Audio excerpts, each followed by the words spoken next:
You know, what happens when a really successful organization loses its visionary founder? Well, in the best case scenario, it evolves. But in the worst case, it just implodes. So today, we're going to do a bit of a post-mortem on an organization called Legacy Mission. It was a huge success, right up until its leader stepped down, and then the whole thing just collapsed. Our job here is to figure out exactly what went wrong. And right at the start, the founder, David, he left us this incredibly powerful insight. He said, succession is not just a transfer of position, but a transfer of culture. Honestly, this one sentence, this is the key. It's the clue to understanding everything that's about to unfold in this story. So how did it all fall apart? Well, we've got a roadmap for our little investigation here. We're going to look at 5 things. First, the implosion itself, then the wrong hire that started it all, the new leader's destructive style, the systemic blind spots that let it happen, and finally, what the real legacy of this whole mess is.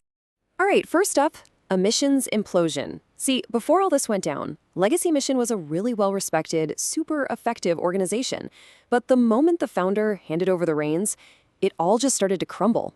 So the big question is, why? Why did it happen so fast? And that leads us right to our first big clue in Section 2, the wrong hire. This wasn't just a small mistake. This was a fundamental, critical error in choosing the next person in charge. Now, this slide, this is where it gets really interesting because it shows you their core blind spot. The board, they were totally dazzled by all the external skills, things like how well someone could speak, if they were tech savvy, if they had a big grand vision, but they completely ignored the stuff that actually matters on the inside, a real connection with the team, humility, and what the source calls spiritual maturity, basically a sense of purpose that's bigger than just yourself. They hired a resume, not a leader. And this slide really nails how they missed all those red flags. They never actually saw the candidate, this guy Robert, in action. The source calls this the shoulder-to-shoulder blind spot. Both the board and the headhunters just did interviews. And of course, in an interview, he said all the right things. They never once watched him lead a team or work side by side with the very people he was supposed to be leading. And the consequences of this hands-off approach? They were just devastating. Think about it. The founder, David, only met his own successor one time. All those critical, hidden character flaws, they went completely unnoticed. So the bottom line is this. The board didn't pick a team builder who could carry on the culture. They picked a skilled speaker who just looked really good on paper.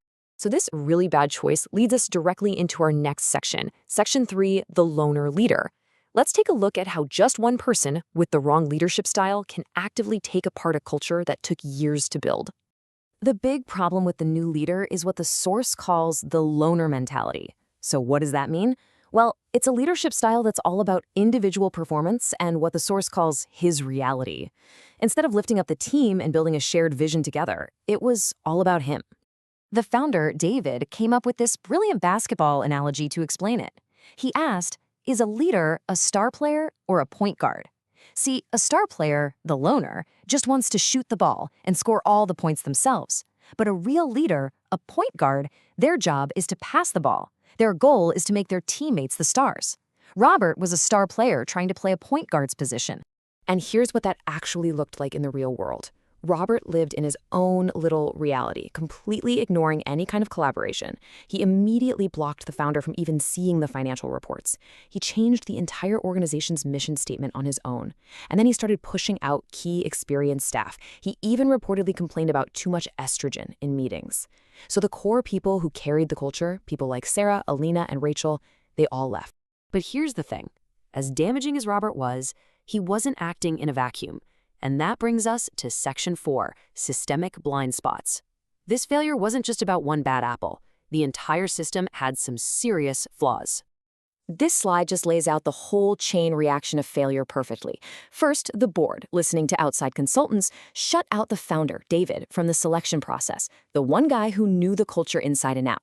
That directly led to them hiring a leader they hadn't properly vetted. Then, key board members stepped down within a year, which meant there was no real oversight anymore. And the result? Robert was left completely unsupervised, with no support and absolutely zero accountability. To his credit, the founder, David, also took a hard look in the mirror. He started to reflect on his own role in this and admitted that he had accidentally created a culture of dependency. When he tried to get his staff to lead meetings, they'd push back. They were just too comfortable in that leader-follower dynamic and preferred the stability over taking on more responsibility. And David summed this all up with this powerful concept he called the ceiling effect. He said the maturity of a ministry is often limited by the leader's maturity level.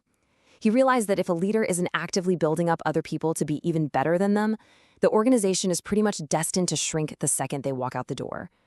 His own leadership style had accidentally put a ceiling on his team's growth.